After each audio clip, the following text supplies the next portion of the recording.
Assalamualaikum warahmatullahi wabarakatuh. Perkenalkan, nama saya Fahira Yupita dengan NIM 2202141 dari Departemen Pendidikan Guru Pendidikan Anak Usia Dini.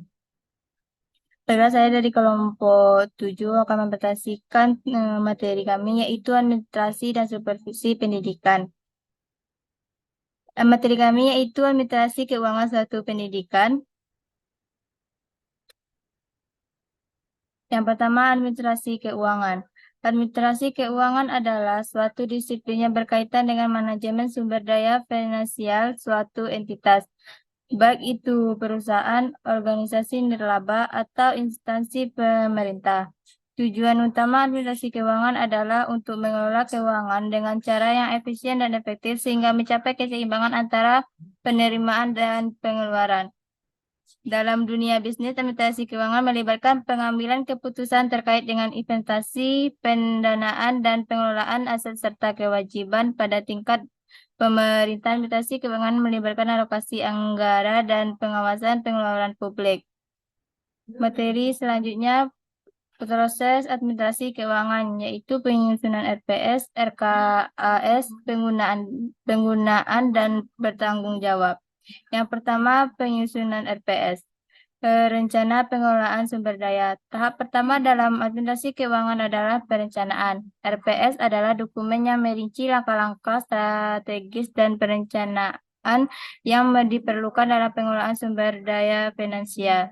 Yang kedua, penyusunan RKAS, rencana kerja dan anggaran sekolah. Setelah RPS disusun, langkah selanjutnya adalah mengembangkan RKAS. RKAS adalah alat praktis yang lebih detail yang merinci bagaimana anggaran akan digunakan dalam operasi sehari-hari. Yang ketiga, penggunaan dana. Setelah RKAS disetujui, penggunaan dana adalah tahapan pelaksanaan.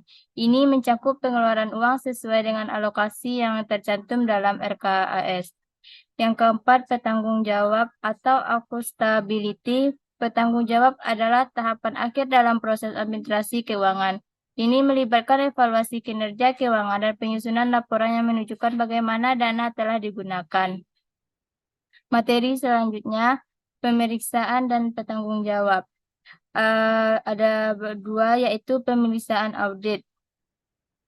Pemeriksaan atau audit keuangan adalah proses independen yang dilakukan oleh seorang auditor internal atau eksternal untuk menilai laporan keuangan, catatan transaksi, dan prosedur keuangan suatu organisasi.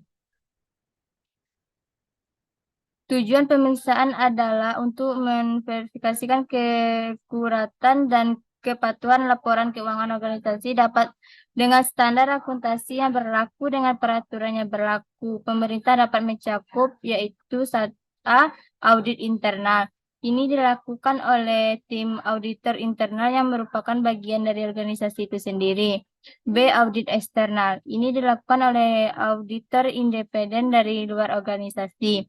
Yang kedua, petanggung jawab accountability. Petanggung jawab adalah tahap di mana organisasi atau individu yang bertanggung jawab untuk pengelolaan dana keuangan memberikan laporan atau penjelasan tentang bagaimana dana telah digunakan. Sekian materi yang dapat saya presentasikan. Saya tutupi dengan wabillahi taufiq wal hidayah. Wassalamualaikum warahmatullahi wabarakatuh.